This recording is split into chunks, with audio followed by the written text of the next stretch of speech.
Hello hi नमस्कार। ମୁଁ ଆପଣମାନଙ୍କୁ ଆଜି ପଢ଼ି ଶୁଣାଇବି ଲଛମା। ଲଛମାର ପ୍ରଥମ ପୃଷ୍ଠାରେ ପଢ଼ି ମୁଁ ଶୁଣାଇବି ରାଧା ଜାନି। ପାଠ ପଢ଼ୁଥିଲେ ପାଠ ହୋଇଯାଏ ଷାଠ ପଢ଼ୁଥିଲେ ଷାଠ। ଷାଠ ପଢ଼ୁ ପଢ଼ୁ ପାଠ ହୋଇଯାଏ ପାଠ ହୁଏ ଷାଠ ଷାଠ। ପୁଷ ମାସିଆ ଦିନ ବେଳ ବୁଡ଼ିଆ ସମୟ।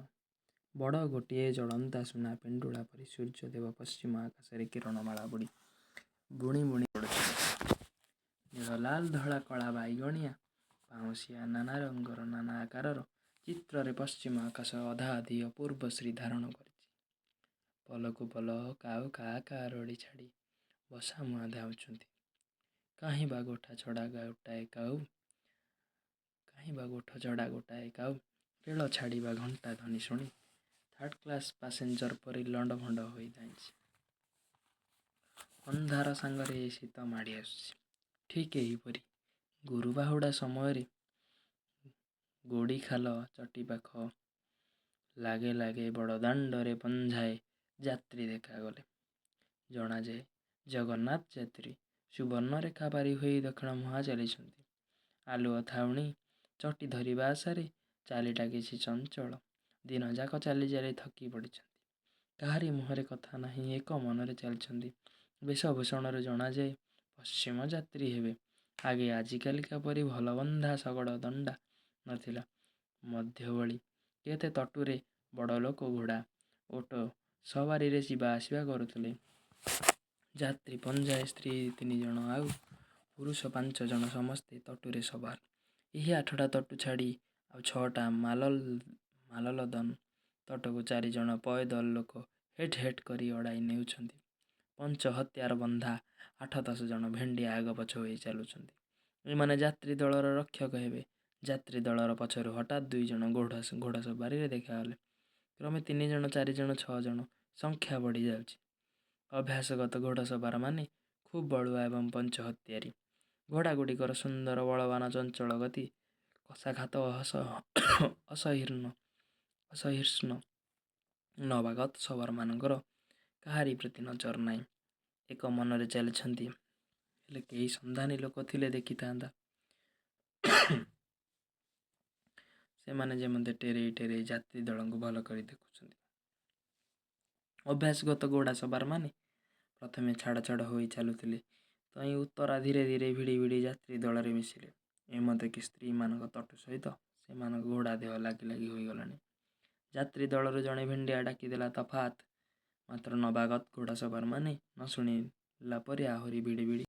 ଜଣେ ରକ୍ଷକ ଟିକିଏ ଖପା ହୋଇଯାଇ ଗୋଟାଏ ଘୋଡ଼ାର ଲଗାମ ଧରି ଭିଡ଼ି ଦେଲାରୁ ସବାରଟା ଗୋଟିଏ ଶିଙ୍ଗା ଧରି ଭେଁ ଭେଁ କରି ଫୁଙ୍କିଲା।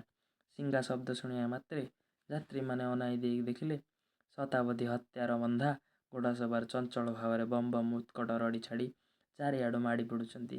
ଯାତ୍ରୀ ଦଳ ବିପଦର ଗୁରୁତ୍ୱ ଅନୁଭବ କଲେ। ମାତ୍ର ହଠାତ୍ କିଛି ସ୍ଥିର କରି ନ ପାରି ଭକୁଆ ମାଇଲା ପରି ଦଣ୍ଡକ ପାଇଁ ଛିଡ଼ା ହୋଇଗଲେ। ବାଘପଲ ଭିତରେ ହରିଣ ଭଳି ସ୍ତ୍ରୀଗୁଡ଼ିକ ବାରଡ଼ା ପତ୍ର ପରି ଥରୁଛନ୍ତି। ପାନ୍ଥମାନେ ସମ୍ପତ୍ତିର ଆଶା ତ୍ୟାଗ କରି ନବାଗତ ଘୋଡ଼ାସବାରମାନଙ୍କଠାରେ ଶରଣ ପଶି ଯାଇଥିଲେ। କେଜାଣେ ବା କେତେଗୁଡ଼ିଏ ମହାପ୍ରାଣୀ ରକ୍ଷା ପାଇ ଯାଇଥାନ୍ତେ। ହେଲେ କ୍ଷତ୍ରିୟମାନଙ୍କ ସ୍ୱଭାବରେ ବିଧାତା ସେପରି ପାଠ ଲେଖି ନାହାନ୍ତି। ସାମର୍ଥ୍ୟ ଥାଉ ଥାଉ ଶତ୍ରୁ ଆଗରେ ନୁଆଁଣ ହେବା ସେମାନେ ନିନ୍ଦାର କଥା ବୋଲି ବିଚାର କରନ୍ତି। ସେମାନଙ୍କ ହିସାବରେ ସ୍ତ୍ରୀମାନଙ୍କ ମର୍ଯ୍ୟାଦା ରକ୍ଷା ପାଇଁ ଯେ ପ୍ରାଣ ଦେବାକୁ ପ୍ରସ୍ତୁତ ନୁହେଁ, ତାହାର ଜୀବନ ଧାରଣ ବୃଥା। ଏପରି ପ୍ରାଣୀ ଲୋକ ସମାଜରେ କଳଙ୍କ ସ୍ୱରୂପ ଅଟନ୍ତି। ଯାତ୍ରୀ ଦଳପତି ଡାକିଦେଲେ, ହୁସିଆର, ଆପନା ଆପନା କାମ ପର ହାଜର ହୋ ଯାଓ। ପ୍ରାପ୍ତି ମାତ୍ରେ ରକ୍ଷକମାନେ ଖୋପରୁ ତରବାରୀ କାଢ଼ି ଢାଲ ଧରି ଯୁଦ୍ଧ ପାଇଁ ଛିଡ଼ା ହୋଇଗଲେ। ଯୁଦ୍ଧାରମ୍ଭ ହେଲା। 20-25 ଗୁଣ ଶତ୍ରୁ ସଙ୍ଗରେ ଯାତ୍ରୀମାନେ ଅବା କେତେ ବଳ ଯେ ଯୁଦ୍ଧରେ ଠରୁଥାନ୍ତେ। ମାତ୍ର କପାଳ ଗୁଣରେ ସେମାନଙ୍କୁ ଟିକିଏ ସୁଯୋଗ ମିଳିଗଲା। ସୈନ୍ୟଗଣର ସଂଖ୍ୟା, ଶିକ୍ଷା ପଦ୍ଧତି ପୁଣି ସ୍ଥାନର ଗୁଣ ଉପରେ ଜୟ ପରାଜୟ ଢେର ନିର୍ଭର କରେ। ସେନାପତିମାନେ କ୍ୱାର୍ଟର ସ୍ଥାନ ଅଧିକାର କରିପାରିଥିଲେ। ୱାଟରଲୁ ଯୁଦ୍ଧର ପରିଣାମ କିପରି ଘଟିଥାନ୍ତା କିଏ ବୋଲିପାରେ। ପଲାସିର ଆମ୍ବ ତୋଟା କ୍ଲାଇଭଙ୍କ ବିଜୟ ପକ୍ଷରେ ନିଶ୍ଚୟ ଯଥେଷ୍ଟ ସହାୟ ହୋଇଥିଲା। ଯାତ୍ରୀମାନେ ଟିକିଏ ପଛଘୁଞ୍ଚା ଦେଇ ଗାଡ଼ି ଖୋଲ ନାଳ ଆଡ଼ି ଗୋଟିଏ ଉଚ୍ଚ ଢିପ ଉପରକୁ ଉଠିଯାଇ ବ୍ୟୂହ ରଚନା କରି ଛିଡ଼ା ହେଲେ। ସେ ଜାଗାର ବା ବାଁ ଓ ପିଠି ପଟରେ ନାଳ ଏବଂ ଜଙ୍ଗଲ, ଏଥକୁ ସେ ଦୁଇଆଡ଼ୁ ଶତ୍ରୁ ଆକ୍ରମଣର ସମ୍ଭାବନା ନଥିଲା। ଆଗ ଆଉ ଦକ୍ଷିଣ ପଟ ମେଲା। ଶତ୍ରୁମାନଙ୍କର ସେହି ଦୁଇ ଦିଗରୁ ଜୁଲମ। ଯାତ୍ରୀମାନେ ସ୍ତ୍ରୀମାନଙ୍କୁ ବଣ ଉହାଡ଼ରେ ତଳେ ଛିଡ଼ା କରାଇ ଦେଇ ତଟୁଗୁଡ଼ିକୁ ପାଚିରି ପରି ଆଗରେ ଛିଡ଼ା କରାଇଦେଲେ। ପୁରୁଷମାନେ ସେହି ଅଶ୍ୱ ପ୍ରାଚୀର ସମ୍ମୁଖରେ ଅର୍ଦ୍ଧବୃତ୍ତାକାର ଭାବରେ ଛିଡ଼ା ହୋଇ ଯୁଦ୍ଧ ଆରମ୍ଭ କଲେ। ହେଲେ ଏହାକୁ ଯୁଦ୍ଧ ବୋଲାଯାଇ ନ ପାରେ। ଏକ ପକ୍ଷରୁ ଭୟଙ୍କର ଆକ୍ରମଣ, ଅନ୍ୟ ପକ୍ଷରୁ ଆତ୍ମରକ୍ଷା ମାତ୍ର। ତଥା ଅନେକ ଗୁଡ଼ିଏ ଶତ୍ରୁ ଏକାବେଳେ ଆକ୍ରମଣ କରିବାକୁ ସୁଯୋଗ ନ ପାଇବାରୁ ପାନ୍ଥମାନେ ଦୀର୍ଘକାଳ ଯାଏଁ ଆତ୍ମରକ୍ଷା କରିବାକୁ ଅସମର୍ଥ ହୋଇଥିଲେ। ବିନାଶ କାଳରେ ବିପଦଟା ସୂର୍ଯ୍ୟ ଡୁବିଲେ ଅନ୍ଧାକାର ପରି ଚାରିଆଡ଼ୁ ଏକାବେଳକେ ଯେମିତି ମାଡ଼ି ଆସେ।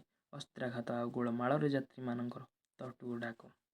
ତରକି ଯାଇ ଏମନ୍ତ ଧାଁ ଦୌଡ଼ ଲଗାଇଲେ ଯେ ସେମାନଙ୍କୁ ସମ୍ଭାଳି ରଖିବା ଭାରି ମୁସ୍କିଲ ହୋଇ ପଡ଼ିଲା।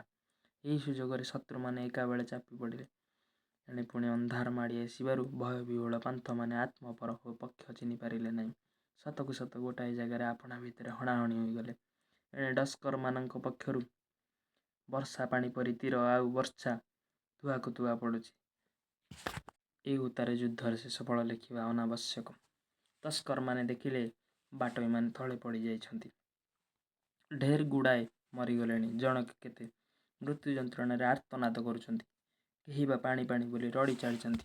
ଦରମଲା ମଇଁଷି ପଣ୍ଡା ତଳେ ପଡ଼ି ଛଟପଟ ହୋଇଥିବା ଦେଖି କେନ୍ଦୁଆ ଯେମିତି ଖୁସିଟାଏ ହୁଏ, ତସ୍କରମାନେ ସେହିପରି ଆନନ୍ଦରେ ଯାତ୍ରୀମାନଙ୍କ ମାଲମତା ସବୁ ଗୋଟାଇବାକୁ ଲାଗିଲେ। ଦୁଇ ଗୋଟି ଦରବୁଢ଼ୀ ଜଙ୍ଗଲ ମଧ୍ୟରେ ମଲା ପରି ପଡ଼ିଛନ୍ତି। ହେଲେ ସେମାନଙ୍କ ଦେହରେ ଅସ୍ତ୍ରାଘାତ ହୋଇନାହିଁ। ଯୁବତୀ ସ୍ତ୍ରୀଟିକୁ ତସ୍କରମାନେ ଆଖପାଖ ଜଙ୍ଗଲ ମଧ୍ୟରେ ଢେର ଖୋଜ ତଲାସ କଲେ, ମାତ୍ର ଅନ୍ଧକାର ହେତୁରୁ ଠିକଣା ଜାଣିପାରିଲେ ନାହିଁ। ଆଉ ଯାଉ ସେଇଟା, ତାକୁ ବାଘ ଖାଉ। ଏହି କଥା କହି ତସ୍କରମାନେ ଆପଣା ଆପଣା ଗନ୍ତବ୍ୟ ସ୍ଥାନକୁ ଚାଲିଗଲେ। ଏହି ଥିଲା ରାହାଜାନୀର କାହାଣୀ। ସେଇ ଥିଲା ରାହାଜାନୀର ସମୟ। ସେଇ ଥିଲା ରାହାଜାନୀର ଘଟଣା।